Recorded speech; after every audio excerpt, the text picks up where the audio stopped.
नेपाल में एक महात्मा भारत और नेपाल की सीमा पर जो ब्रिज था, पुल था, उस पर घूम रहा था। 3 दिन से लगातार घूम रहा था।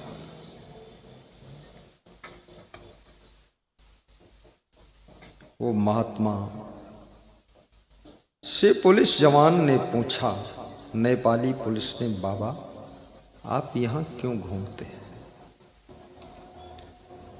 तो उस महात्मा ने कहा, मुझे 3 रात से सपना आ रहा है कि जहां तो खड़ा है बॉर्डर पर, यहां पर बहुत बड़ा खजाना गड़ा है, लेकिन यहां तो खड़ा है, तो मैं इसलिए कुदाल लेकर घूमता हूं कि तो जब हटेगा तो मैं यहाँ का खजाना खोदूंगा। लेकिन तू हटता है तो दूसरा ड्यूटी पर आ जाता है। ये बॉर्डर की ड्यूटी है, हर समय 24 घंटे रहता है, 8 घंटे में बदलती है। तो नेपाली पुलिस जवान, बॉर्डर का सिपाही बोला, महाराज मुझे भी सपना आ रहा है। बोले क्या आ रहा तुझे? बोले मुझे ये सपना आ रहा है कि भारत देश में एक महात्मा रहता है चंदन चौकी के जंगल में, और वो जहां सोता है वहां पर बहुत खजाना गड़ा है, पर मैं नौकरी से छुट्टी नहीं पा रहा हूं। 3 दिन से सपना आ रहा है, मैं यहां से छूटूं तो उस महात्मा के सोने की जगह को खोदूं और खजाना पा जाऊं। तो महात्मा हंसने लगा, बोले जो तू एड्रेस बता रहा है वो महात्मा तो मैं ही हूं। बोले महात्मा जी, आपको सपना आ रहा है कि मैं जहां खड़ा हूं यहां खजाना है, अब मुझे सपना आ रहा है जहां तुम सोते हो वहां खजाना है। तो खजाना तो सबके पास में है, लेकिन अपना अपना खजाना कोई खोज नहीं पाता है। अपना खुद का खजाना तो खो जाता है, खोज नहीं पाता है कोई, और दूसरे के पास में खजाना लोग ढूंढने जाते हैं। आपका खजाना आपके पास में है। आपकी दशा ऐसे है जैसे पानी में मीन पियासी, मुहि सुन सुनी आवे हंसी। वही दशा है। गाइए, पानी में मीन पियासी, मोही सुनी सुनी आवत हंसी। कबीर साहब बड़ी मजेदार बात है। जैसे कोई महिला भोजन बना रही हो, पूड़ी कचौड़ी, और भूखी बैठी, और सब बना चुकी, सब खा रहे हैं, सब तृप्त हैं, और वो बनाने वाली रसोई में ही है, वो भूखी रह गई और रखा भी है। ऐसे ही पानी में मछली है और प्यासी है। तो कबीर साहब कहते मुझे हंसी आती है, ये पानी में है तो पी क्यों नहीं लेती? क्योंकि उस मछली को ये ज्ञान नहीं कि पानी यही है, इसी को पीकर प्यास बुझेगी, ये ज्ञान नहीं है। पानी में रहती है, पानी में तैरती है, पर उसे ज्ञान नहीं कि ये जिसमें मैं रहती हूँ इसी को पी लूँ तो मेरी प्यास बुझ जाएगी। इसलिए मछली प्यासी रह गई।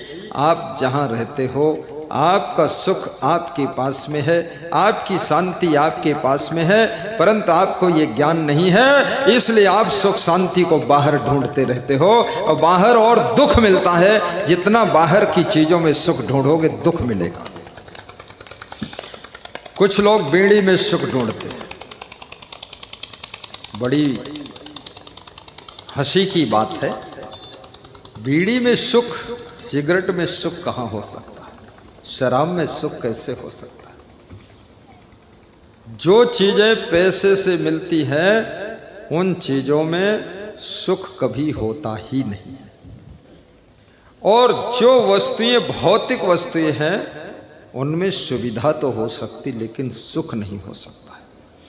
सुख आपकी समझदारी का परिणाम है। आपके अंदर समझदारी आ गई, बस जैसी कंडीशन में हो वहीं सुख शुरू हो जाएगा। महलों में भी कुछ लोग दुखी रहते हैं, और झोपड़ियों में कुछ लोग हंसते रहते हैं। एरोप्लेन में चलने वाले लोग भी ज्यादा चिंतित देखे गए हैं। और साइकिल पर चलने वाले लोग भी हंसते हुए देखे गए। ये सुख का रिश्ता एरोप्लेन और साइकिल से भी नहीं है। एरोप्लेन में चलना बुरा नहीं है, जरूरत है तो एरोप्लेन में भी चलिए, लेकिन यदि आप सोचते हैं उसमें कोई सुख मिलेगा, सुख नहीं मिलेगा। यात्रा में केवल सुविधा मिलेगी।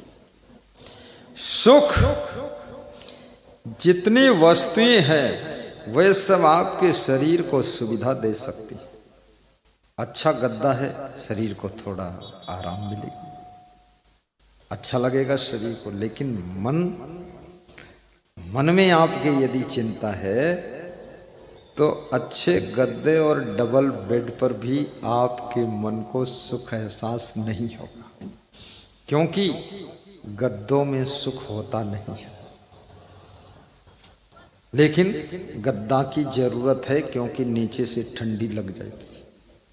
गद्दा चाहिए, रजाई भी चाहिए, मच्छरदानी भी चाहिए, चलने के लिए वाहन भी चाहिए, ये सब चाहिए, परंतु सुख इन चीजों से अलग है।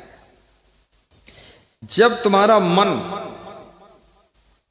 संतुष्ट हो जाता है, बात को समझना बड़ा बारीक विषय है, जहां जहां जब जब तुम्हारा मन सेटिस्फाई होता है, संतुष्ट होता है, और मन की संतुष्टि होते ही सुख का जन्म हो जाता है।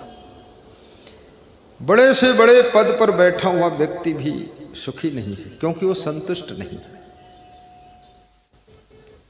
अगर कोई गांव का प्रधान है, पहले उसको ऐसा था प्रधान बन जाऊं, बस ठीक है, इतना हो जाए। एक माता जी अभी पिछले सत्संग में आई और रोने लगी, तो हमने कहा क्यों रोने लगी माता जी? तो बोले बीडीसी का चुनाव लड़ने जा रहे हैं, तो टिकट भी मिल जाए और हार न जाऊं, इसके लिए रो रही हूं। तो हमने कहा जिस कार्य में शुरू करने से पहले ही रोना धोना चिंता टेंशन शुरू है, उसके कार्य को करने में सुख कैसे मिलेगा? आप क्यों झंझट में पड़ने जा रही माता जी? वो जोर जोर रोने लगी, वो एकदम विह्वल हो गई। अब चुनाव बड़ी खतरनाक चीज है, बड़े बड़े धुरंधर कद्दावर नेता बुरी तरह हारते हैं, जनता असंतुष्ट हो गई, वोट नहीं देगी, आपको बुरा हाल हो जाएगा। आप इतना प्रभावित क्यों हो गए कि पहले से ही रोना धोना शुरू कर दिया? इसलिए जो बहुत कुशल नेता होता ना, वो हारने में भी दुखी नहीं होता है और जीतने में भी ज्यादा खुशी नहीं मनाता है, क्योंकि वो जानता है ये सब खेल 5 साल का ही है। 5 साल हार, फिर 5 साल जीत, 5 साल जीत, फिर 5 साल हार। राजस्थान में यही चल रहा बहुत दिनों से।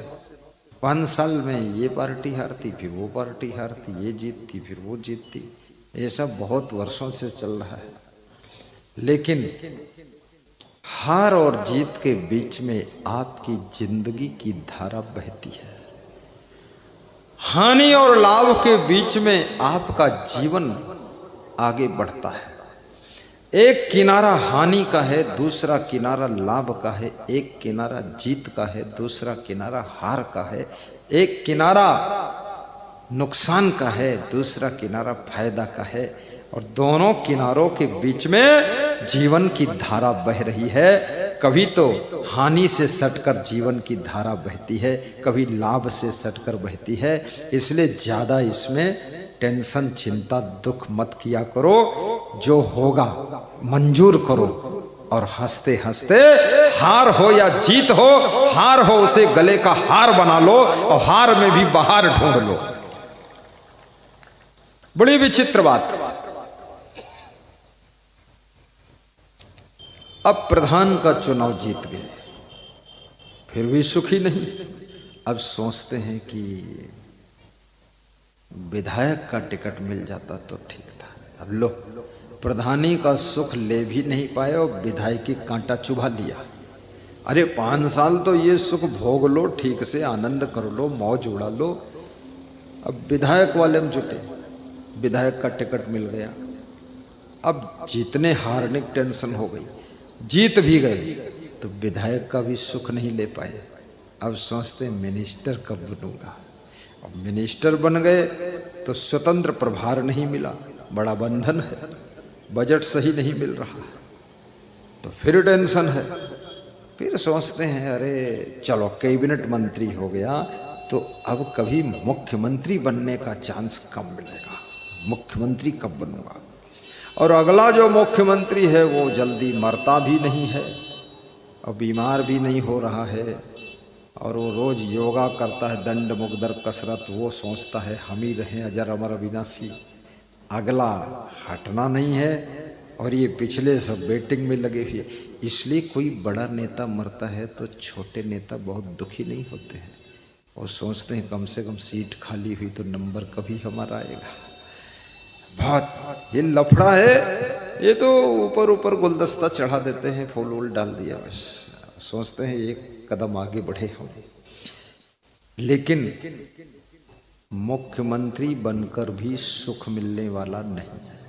मुख्यमंत्री बनना चाहिए, प्रधानमंत्री भी बनो, प्रधान बनो, विधायक बनो, मिनिस्टर बनो, सब बनो, लेकिन अगर सोचो इसमें कोई सुख मिलेगा, सुख नहीं मिलेगा।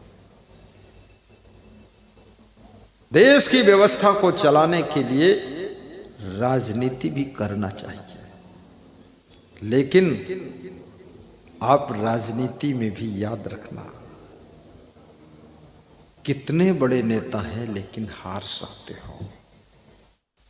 बिजनेस में कितने बड़े तुम खिलाड़ी हो लेकिन बहुत बड़े घाटा में जा सकते हो। बड़े बड़े लोगों का दिवाला निकल गया बिजनेस में। हाथी जब गिरता है तो उसको उठाने वाला दूसरा हाथी भी नहीं मिलता है। ये बड़े बड़े उद्योगपति जब धराशायी होते हैं ना, इनका कोई उपाय नहीं कि फिर उठ पाए, बहुत मुश्किल पड़ जाती है। आप ऐसा मत सोचना मैं ही नुकसान में चल रहा हूं, नहीं, अरे बड़े बड़े भट्ठा वालों का भट्ठा बैठ गया है।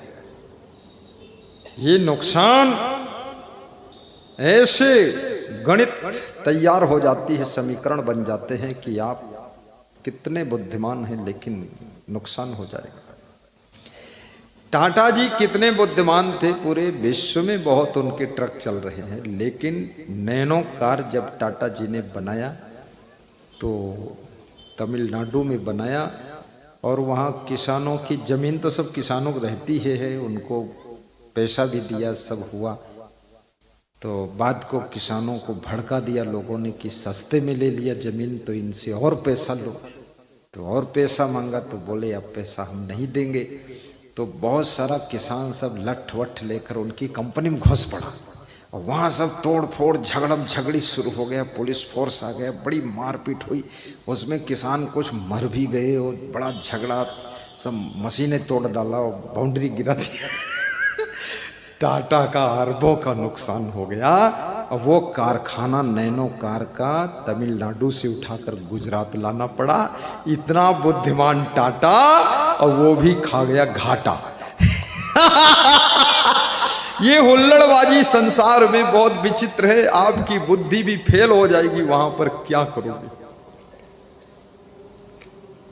बड़े विचित्र संसार में लोग हैं।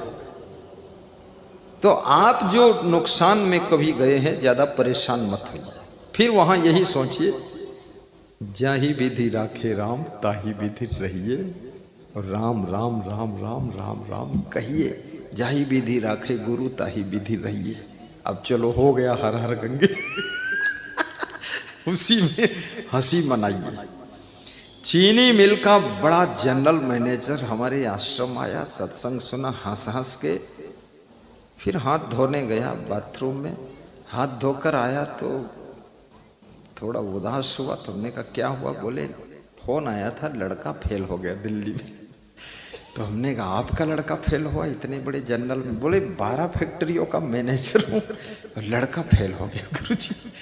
बोले आपका सत्संग सुन लिया तो नहीं धक्का लगा, नहीं तो हार्ट पे चोट लग जाती, धक्का लग जाता। हंस हंस के सुना आधा घंटे तो थोड़ा सहन हो गया, लड़का फेल हो गया। फिर दूसरे साल आए तो हमने कहा क्या हुआ? बोले लड़का डिक्टेंशन मार्क में पास हुआ है, हमसे बड़े पद पर पहुंच गया है। तो हमने कहा कोई चिंता न किया करो, बड़े बड़े लोगों के जीवन में भी उतार चढ़ाव आते हैं। ये दुख सुख बहुत विचित्र है, बहुत जगह आपको सम्मान मिलेगा और कहीं अपमान भी मिल जाएगा, लोग समझ नहीं पाएंगे। बरेली जिले में मैं बैठा था तो एक सज्जन मेरे पास आकर बैठ गए। तो हमने कहा आप क्या करते हैं? बोले state bank of India manager. तो हमने कहा तो कैसे आए? बोले कार लाए थे सर्विसिंग करने। कौन कार है? बोले वो 800 है, मारुति की 800। तो हमने कहा बहुत छोटी है। अरे बोले सब दुष्ट है संसार। बोले मोटरसाइकिल से था तो 2 लड़के आ गए, वो मेरी मोटरसाइकिल में थोड़ा रगड़ दिया। तो मैंने कहा क्यों रगड़ा? तो हमारे 2 थप्पड़ भी मार दिया। तब से गुरुजी हमने कार ले लिया छोटी सी, इसके अंदर बैठा रहता हूँ, कहूँगा थप्पड़ खाने से तो बच जाऊंगा। तो हमने कहा बता देते state bank of India manager. अरे बोले सब बताया, फिर 2 थप्पड़। बड़े बड़े लोगों की बेइज्जती हुई है, बहुत विचित्र है। बड़े बड़े मुख्यमंत्रियों को लोग जूता फेंक देते हैं। किसकी कितनी गुस्सा है, क्या है, माला पहनाने आते हैं फिर उसको थप्पड़ मार देते हैं।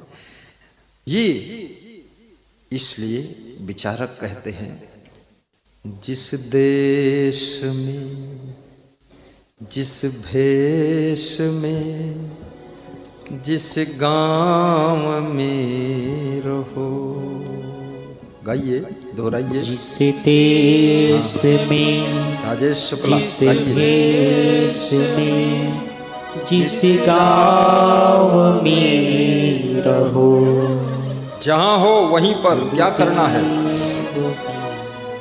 जिस देश में जिस भेष में जिस गांव में रहो,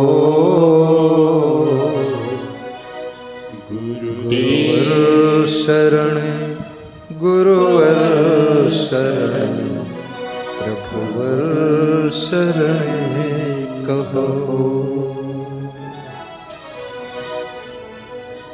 गुरुवर शरण गुरुवर शरण प्रभुवर शरण कहो। जिस मान में सम्मान में अपमान में रहो, वही ससुराल जहां तुम्हारा बहुत सम्मान है। कोई समीकरण बदलेंगे वहीं पर तुम्हारा अपमान शुरू। गुरुदेव जिस ससुर ने तुम्हारे पैर पूजे वही ससुर तुम्हारे पैर पर डंडा मारेगा। विचित्र है संसार। जगतगुरु शंकराचार्य ने कहा है कि विचित्रो एवं संसार, ये संसार बहुत विचित्र है।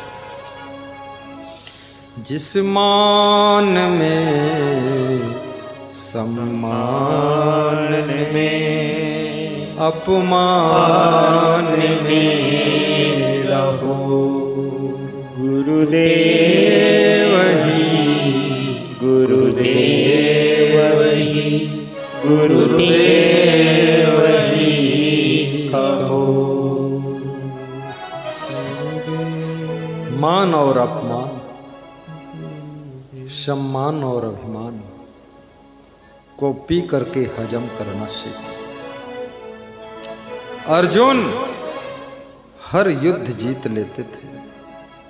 भगवान कृष्ण ने कहा कि अर्जुन जाओ गोपियों को यथास्थान पहुंचा दो। रास्ते में कोल भीलों से हार गए और भीलन लूटी गोपिका वहे अर्जुन वहे बाण। पुरुष बलि नहीं होत है समय होत बलवान। अर्जुन जब हार गए, कुशल कुशल योद्धाओं से भी अर्जुन जीत लेते थे, लेकिन आज जंगल के निवासी कोल भीलों से अर्जुन की हार हो चुकी है। अर्जुन के मन में बहुत ग्लानि हुई। अर्जुन लौट कर आए, भगवान के पैर पकड़ लिया कि भगवान कभी नहीं हारा था, लेकिन यहां कैसे मेरी हार हुई। अर्जुन सब जगह जीत जीत जीत, मिलते मिलते तुम्हें जीत का थोड़ा अहंकार भी आ गया था। और आज हम तुम्हारे साथ नहीं थे, तुम तो थे, इसलिए तुम्हारी हार हो गई। हर व्यक्ति की जीत में किसी विशेष महान पुरुष, देव पुरुष की कृपा रहती है। तो कृपा तुम पर से हट गई थी, इसलिए तुम हार गए। जब अर्जुन और कर्ण का युद्ध चल रहा था, कर्ण जब अर्जुन के रथ पर बाण चलाता था तो अर्जुन का रथ 3 कदम पीछे हटता था, और अर्जुन जब कर्ण के रथ पर बाण मारता था तो 18 कदम पीछे जाता था। अर्जुन के बाण की शक्ति से कर्ण का रथ 18 कदम पीछे जाता था, और कर्ण बाण मारता था तो अर्जुन का रथ 3 कदम पीछे हटता था। लेकिन भगवान कृष्ण कर्ण को धन्यवाद देते थे, कहते थे धन्य सुधन्वा, क्या तेरी ताकत है। तो अर्जुन ने कहा भगवान, मैं बाण मारता हूं, उसका रथ 18 कदम पीछे जाता है, वो बाण मारता है, मेरा रथ 3 कदम पीछे जाता है, आप धन्यवाद उसको देते, मुझे कुछ भी नहीं देते। तो कृष्ण ने कहा तेरे रथ पर मैं बैठा हूं और तीनों लोक का वजन लाद कर बैठा हूं, और हनुमान जी बैठे हैं पहाड़ लेकर, तब ये 3 कदम पीछे जाता है, और उसके रथ पर वो अकेला है, तब भी तू 18 कदम पछाड़ पाता है। अगर मैं उतर जाऊं और हनुमान जी उतर जाए तो तेरा रथ और तू पता ही नहीं चलेगा कहाँ गया है। ज्यादा अभिमान मत करो अर्जुन, तुम्हारे पर कृपा है, लेकिन अहंकार मत करिए। अर्जुन सहज रहिए, सरल रहिए, और कहीं भी जीत पहिया को उठाया जाता है, ये सब लोग जय जयकार कर रहे हैं, ये संस्कारी आत्माएं जा रही हैं। ये ऐसे संस्कार हैं, ये बहुत अच्छे संस्कार स्कूल से लेकर लौटे हैं, और संस्कारों का परिचय दिया है हाँ कि स्कूल में यही मिला है। इनके टीचर भी इनसे सब हैरान हैं। ये सब दुष्ट वहाँ पहुँचते हैं तो स्कूल में भी हुल्लड़ ही ज़्यादा होता है। अब टीचर क्या करे, कलयुग का मामला है, टीचर दबा हुआ है, बस स्टूडेंट है ये। टीचर बेचारा, स्कूल चलाना भी आसान नहीं है। स्कूल में विद्यार्थी कब हुल्लड़ मचा दे, कब मैनेजमेंट कमेटी को पीट पाट दे, टीचरों को मारे, बाउंड्री तोड़ दे, भाग जाए। मैं तो बेंगलोर गया, वहाँ रात में 12 बजे रात को लड़के और लड़कियाँ बाउंड्री कूद के उधर भाग रहे थे। तो हमने कहा ये कहाँ भाग रहे हैं, क्या है। तो जो मेरी गाड़ी चला रहा था अग्रवाल, उसी गाड़ी में बैठा था, बोला यहाँ ऐसे रोज भागते हैं सब, यहाँ ऐसे हुल्लड़ फुल्लड़ चलते। पढ़ने गए हैं यूपी से बेंगलोर, वहाँ कुछ और कर रहे हैं। संस्कार प्राप्त होना बहुत कठिन है। सभ्यता, शालीनता, शिष्टता, भद्रता, सौम्यता, बैठने उठने का भी संस्कार लोगों में ठीक नहीं है। बोलने चलने का भी संस्कार खत्म होता जा रहा है।